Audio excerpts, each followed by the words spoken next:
Well, it will be one of the most watched day as far as the politics of Tamil Nadu is concerned. Tomorrow will be the verdict in the 66 crore corruption scam, and Jayalalitha, of course, would be looking at her political future. Whatever is decided tomorrow would, of course, not only affect her political future but of her party and the state of Tamil Nadu also. Standing by right now is editor South T.S. Sudhir for this very special presentation on the mother of all verdicts.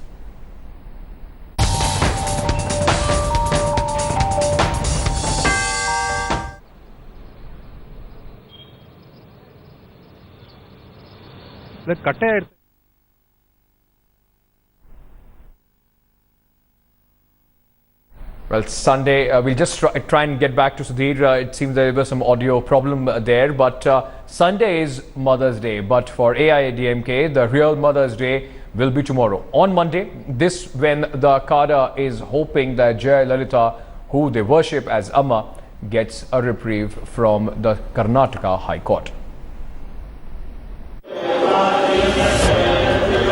For the last 3 months or so, AIADMK leaders and supporters have been praying for a legal reprieve for their Supremo. On Monday, they will know if their prayers have been heard on the other side of the Kaveri when Justice Kumaraswamy delivers the verdict at the Karnataka High Court.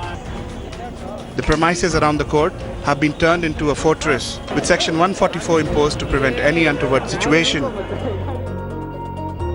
144 has been proclaimed and it will be enforced from 6 o'clock in the morning to 6 o'clock in the evening. Apart from that, deployment will be there, 2 DCPs will be there and around 5 ACPs they will be there. And only lawyers will be allowed inside the High Court premise. No member of public will be allowed there. B.V. Acharya will be in spotlight as he has once again taken over as the special public prosecutor. Acharya, who was PP between 2005 and 2013, before quitting in a huff, citing political pressure, was appointed after the Supreme Court frowned upon the appointment of Bhavani Singh as public prosecutor. Since the state of Karnataka is the sole prosecuting agency as held by the Supreme Court, state of Karnataka being not made a party to these appeals by the accused, that renders the appeals not maintainable. That was my first contention, and entire appeal proceedings have gone on without a public prosecutor duly appointed. In September last year, a special court had convicted Jayalalitha and 3 others. Jaya was sent to 4 years in jail and fined 100 crore rupees. This meant she could no longer be CM of Tamil Nadu. Once she got bail from the Supreme Court, Jaya has stayed indoors at Post Garden, making no public appearance. If Jaya is acquitted, it will come as a shot in the arm for the AIADMK, especially with assembly elections next summer. But if the court upholds the conviction, it will hurt AIADMK badly, given that it is a one-woman party and Chief Minister O. Paneerselvam is seen as presiding over a listless administration. Bureau Report, Headlines Today.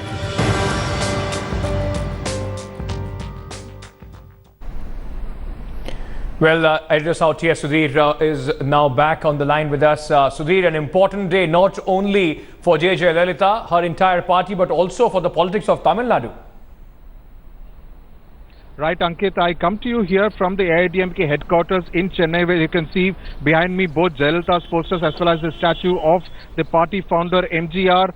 A little bit of restraint on part of the AIADMK cadre. Everyone really looking forward to what could happen tomorrow in Bengaluru at the Karnataka High Court. It is Mother's Day today, but the real Mother's Day as far as the AIADMK cadre is concerned would happen tomorrow, because they refer to Jayalalitha as Amma. But yes, it's a hot Chennai afternoon today, but as far as the AIADMK is concerned, they would realize that if the verdict goes against Jayalalitha, it could leave the party out in the cold. Let me cut across to my colleague Rohini Swamy, who joins me from Bengaluru. Also with me are 2 senior journalists here in Chennai, R. Mani and GC Shekhar. R. Mani, if I may start with you. Now, a lot of prayers have been happening in a lot of temples, a lot of mosques in different states of India. Now, do you get the sense that the AIADMK, after what happened in the special court in September last year in Bengaluru, is no longer sure which way the wind is blowing? Yeah, the AIADMK cadres In fact, ministers and MLAs are thronging temples for the past 7 months, praying for the acquittal of Amma. In fact, the tension was palpable after the Supreme Court fixed May 12th as the deadline for the verdict. During the past week, the number of ADMK ministers and other functionaries visiting is actually growing. But as far as the seasoned opinion within ADMK is concerned, that at least to the people with I had a talk, both a couple of ministers and office bearers, who are the know of things are actually skeptical about a positive outcome in the High Court. They are aware of the seriousness of the situation. In fact, I can say that they are hoping against the hope.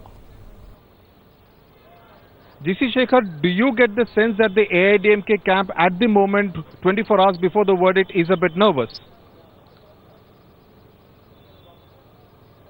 Yeah, they definitely have to be nervous because if this verdict also goes against Jayalalitha, they are looking at a scenario where she will continue to be Makkal Mudalvar, that is People's Chief Minister, not the official Chief Minister. And so it will be a setback to the administration, setback to the government. So, and it's also a big legal challenge because unless she gets acquitted by the Supreme Court, then she may never be able to contest an election again. So the ADMK camp is obviously nervous, and they have to be nervous. Now, Mr. Mani, now the verdict has huge implications both for the AIDMK and Jayalalitha, as we have been saying. Also important because the elections are due next year. The administration here in Tamil Nadu seems to be in a bit of pause mode, especially since Jayalalitha was sent to jail and was forced to quit as Chief Minister. Now, what really happens now if in case the verdict goes against Jayalalitha? Yes, the verdict has huge implications not only for Jayalalitha and her party but also to the government. For the past 7 months, the administration has come to a standstill, almost came to a standstill. There are a lot of complaints, corruption complaints are leveled against the government, and there was no response from the government side. So the judgment, if the High Court judge convicts the trial court order, then it will be a very difficult situation for the ruling party to handle the things here. Of course, the government, the ADMK government has got still 1 more year to go. The elections are due only by May 2016. But the political fallout will be, I think I can go far as to say, it will be a catastrophic one. Let me now go across to Rohini Swami, who joins me from Bengaluru. She will be covering the Karnataka High Court, where the big verdict is expected sometime around 11 o'clock. Now, Rohini, take us through what is expected in the court tomorrow. Of course, he will decide whether to acquit or to convict her. And what would happen in case if she is convicted? Would she be taken into custody? Would she be asked to present herself before a court in Karnataka? Well, obviously that kind of tension is palpable not only in Tamil Nadu but also in Karnataka, not just amongst the political circles but also the legal circles in Karnataka. A lot of people looking forward to this particular decision by Justice C.R. Kumaraswamy, and also the point is what will happen in court is he will decide whether the bail, as in the decision made by the lower court, will be upheld or she will get bail. But the important point is whatever the decision be, the cadre is getting ready. The AIADMK cadre in Karnataka also have met with the police, and they have assured that they will maintain peace and calm. And like you're saying that they're maintaining restraint in Tamil Nadu, a similar kind of restraint is also being maintained here. But yes, in terms of what is happening there, in terms of the case, it is very clear that she needn't come to court, one, or the arrest also could take a bit of time in case the conviction is upheld, because in the Supreme Court also on Tuesday the bail application is being heard. Now, what we are being told is legally, if you look at it, one is that her presence is not needed to be there, and second, the arrest may take a few days in case the conviction takes place. If not, she's out on bail. Right. Rohini, hold on with us. I have also with me Shrisha Reddy, who covers Tamil Nadu on Headlines today. Now, Shrisha, while I was driving from the airport, unlike earlier where you would find Jayalalitha's posters all over the place, this time she seems to be not there at all except here at the party office. She has been in this self-imposed exile since she was released on bail and she reached here on October 18th last year.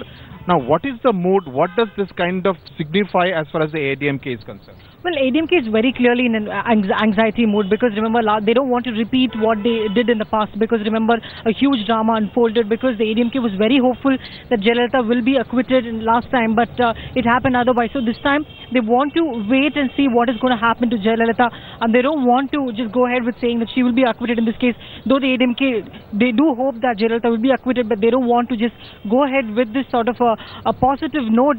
Rather wait and see like what Jayalalitha has been doing. Okay, so a kind of an atmosphere of restraint. Rohini, Section 144 has been imposed around the Karnataka High Court. Last time when Jayalalitha was actually making appearance at that special court near the Prapanagrahara, the Bangalore Central Prison, there were a lot of cadre from Tamil Nadu who wanted to cross over Karnataka.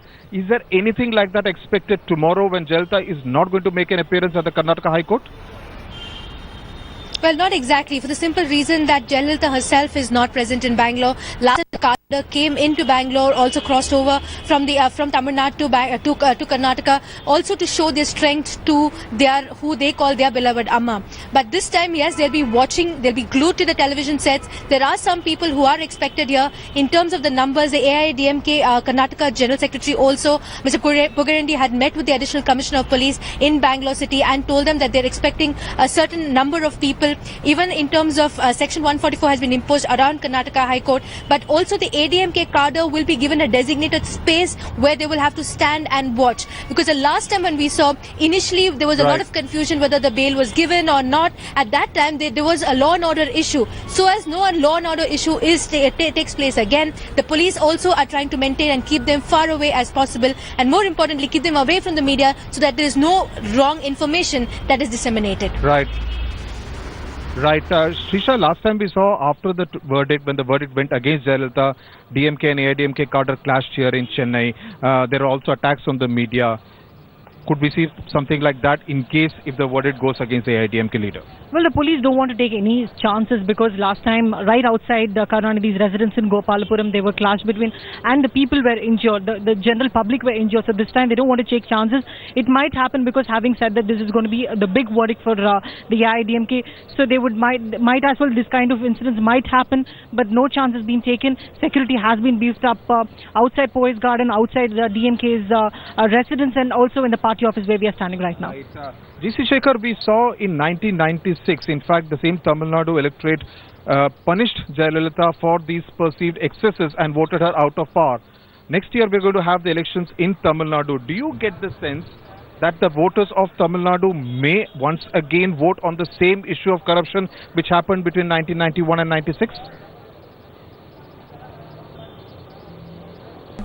I wouldn't say so because what our people feel is that once they defeated Jayalalitha in 96, I think they absolved her of all her faults of the previous regime, because they again, don't forget, they re-elected her in 2001 and again in 2011. And despite what the court says, Jayalalitha still commands a lot of support in Tamil Nadu. 2014, her party got 44% votes, which is unprecedented in the state's electoral history. And after her conviction also, Jayalalitha got a lot of sympathy because her party was able to convert it as some sort of a vendetta by the DMK. So I think, I don't think they are in a mood to punish her electorally. Mr. Mani, given that elections are exactly a year away, we have O. Pannirselvam serving as Chief Minister since the verdict in September last year, and Jayalalitha was forced to step down as Chief Minister. Do you think AIADMK has a plan B in case Jayalalitha is not acquitted by the High Court tomorrow? It's difficult to answer. You see, the AIADMK is a party controlled by one woman. It's a one-woman party. There are no second-rank leadership. If the High Court convicts or confirms the trial court order, we don't know what's going to happen. But still, they got 1 year to rule.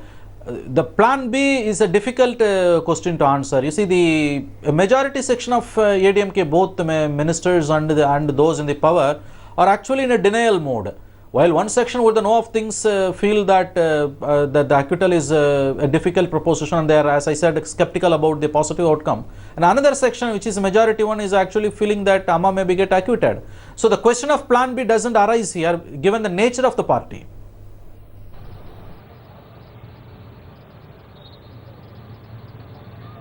Right. Thanks a lot, Mr. Mani, GC Shekhar, Rohini Swami and Shisha Reddy for joining us with all those details. In fact, tomorrow is going to be the big day. And tune into Headlines today right from 7 o'clock in the morning for exhaustive coverage on the Amma of all verdicts from Bengaluru and Chennai as we bring to you all the action that will unfold both here in Chennai as well as in the Karnataka High Court in Bengaluru.